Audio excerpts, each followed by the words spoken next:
There's much discussion today in defense circles, and particularly when it comes to this question of how we think about winning in war or not, around the question of the strategic surprise, the unexpected that we're not properly planning for in the realm of war that might lead to that great defeat or that great victory.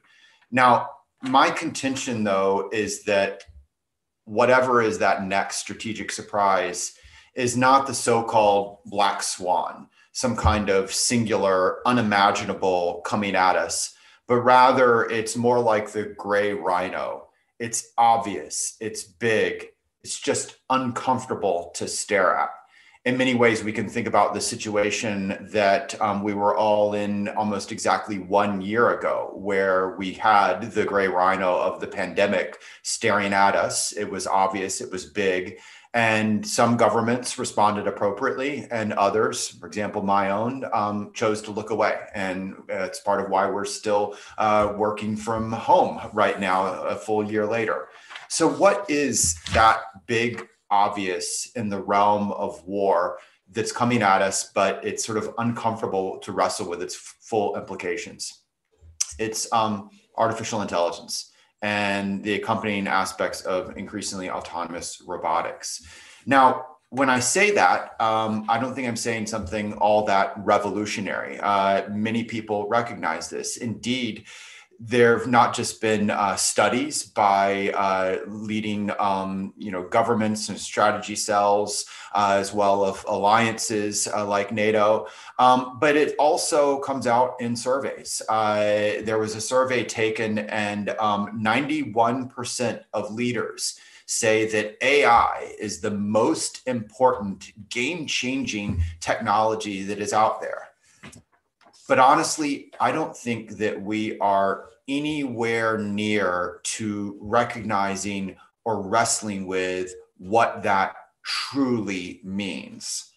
I think our best parallel is to the battleship captains back in a little around 100 years back. So you think of the interwar years of the 1920s and 30s, where immediately after World War I, there was a debate back and forth as to between the airplane and the battleship, but as to which mattered or not.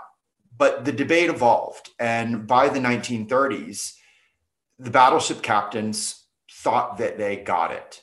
They'd say previously it said airplane doesn't matter. Now by the 1930s, it said no, don't you tell me that I'm against airplanes. I get it. I truly understand it. In fact, I'm giving up valuable deck space on my battleship. I'm giving up valuable budget to put airplanes on the back of my battleship. And the airplane, it's going to make my battleship more lethal, more powerful than it's ever been before in history. The airplane is going to allow it to sight the enemy fleet at distance. The airplane is going to allow my battleship cannon to be that much more accurate. So I truly get the future. And of course, what they were doing was just changing enough not to change. They truly didn't get what the airplane meant for war and the battleship. Or for our ground warfare friends, it'd be a parallel like this. This is an image from a US Army training exercise in 1931, where they got it. They got that the machine gun had changed war, one of the lessons coming out of World War I.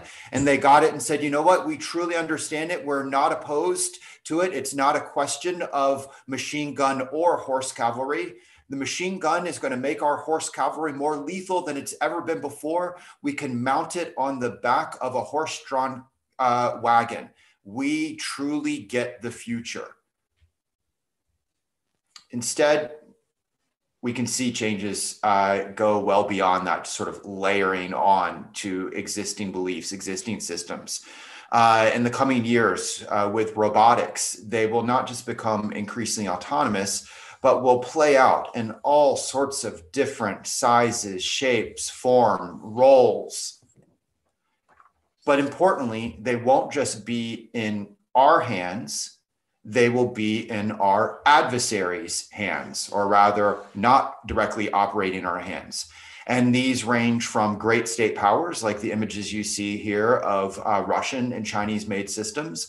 But much like in the Cold War, how it was not just the Red Army that flew MiG-21s or used AK-47s, but it was non-state and other state actors around the world. The same thing will happen with robotic systems, including those made by Russia and China, as they proliferate out around the world.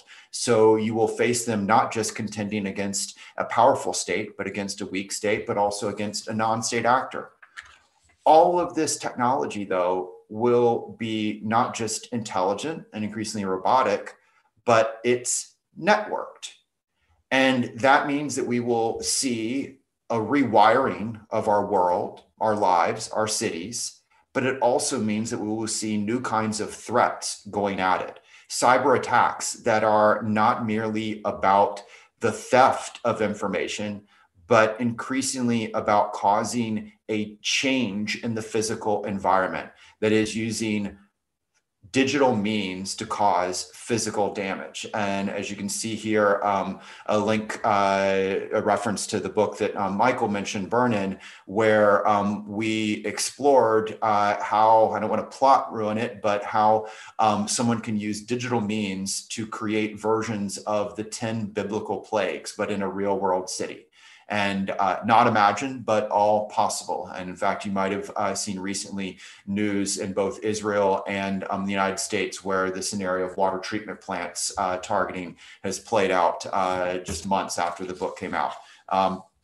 This shift means a massive rethink of the battlefield. Everything from potential new tactics, new doctrines, new organizations. It's happened in the past. Think what the machine gun and rapid firing artillery meant for the battlefield and how militaries responded to it in 1914. Or think what the armored tank, wireless communication with the radio, the flying machine, the airplane meant for warfare in 1940 and the Blitzkrieg. Why would we expect AI and robotics to be any different? But I would add, AI is a tool, a technology that is different than the tank or the machine gun because it's intelligent. It's always improving. And that means that you have a capacity to take it into new realms that we've not even wrestled with when it comes to doctrine or tactics before. But it's more than that. An Oxford University examination of 702 jobs, 702 different occupations, found that roughly 47% are at risk for replacement or reduction by robotics and AI within the next 2 decades. So this is a not just a revolution in terms of what you might think of the technology of war, but more like an industrial revolution. And what's important for war, though, is that each of those occupational specialties that will see transformation in terms of reduction or complete elimination on the civilian side, every single one of them has a military parallel. So too much of the narrative around robotics and war is the armed killer robot debate, which is a misnomer when we see instead maybe some of the key shifts will be in medicine, in logistics, you name it. But here again, go back to that notion of an industrial revolution. There's something larger at play. The shift will be historic. As the director of MIT's Media Lab described, quote, every area of life will be affected, every single one. Think about the last industrial revolution, mechanization, how it yielded new economic winners and losers at the individual, at the business, at the national, global level, how it spawned everything from mass consumer goods to global climate change. It led to mass movements of populations to mass political movements. And in turn, these range from positives. If there had been no industrial revolution, there would be no workers' rights, no women's rights, no children's rights. All of those come out of the industrial revolution. Oh, by the way, if there had been no industrial revolution, there likely would not have been fascism, communism that also came out of that. issues that we would spend the next century working our way through, including in warfare. Why should we think this will be the different one? So what can we do to prepare for this world and the broader challenges that come?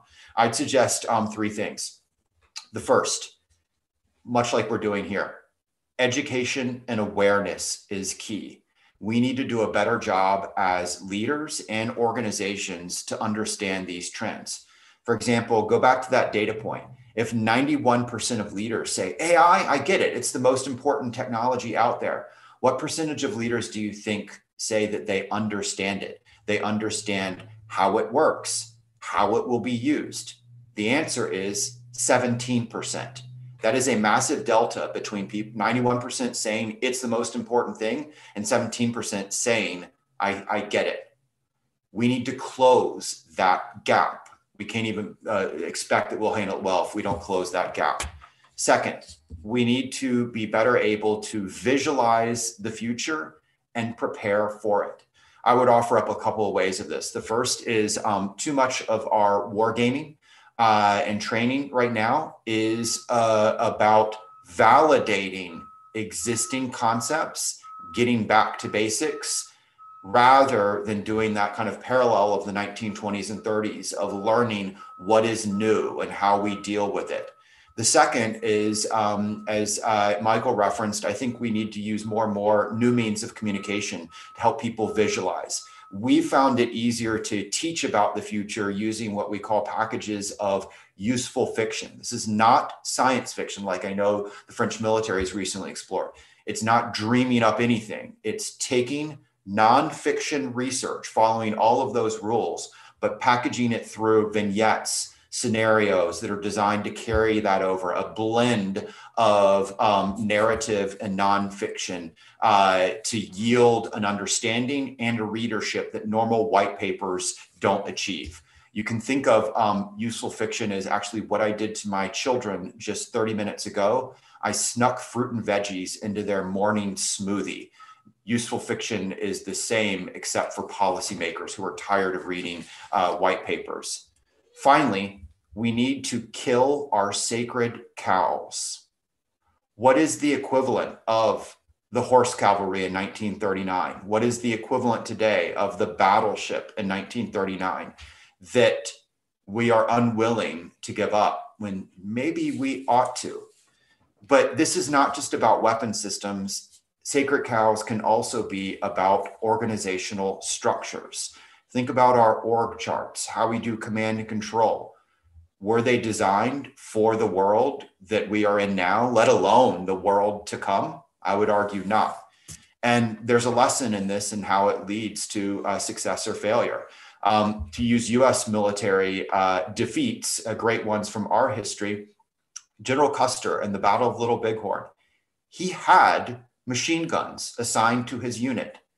He didn't understand them. He thought of them as artillery, so he left them back at the base. We would remember General Custer very differently if he had grasped the future of machine guns. Or in World War II, the Battle of Kasserine Pass, the first great US ground warfare defeat. Our Army had tanks, our Army had aircraft, our Army had radio. We had seen what had happened to France in the Blitzkrieg. And yet, because of poor organization, command and control, an inability to not just recognize, but wrestle with change, we lose. So in closing, I would say the key issue here is for all of us to be change-oriented. We're clearly in a time of change. And whether it is as an individual, an organization, or as a nation, if you are not wrestling with that change, you are making a deliberate choice to lose the future. Thank you.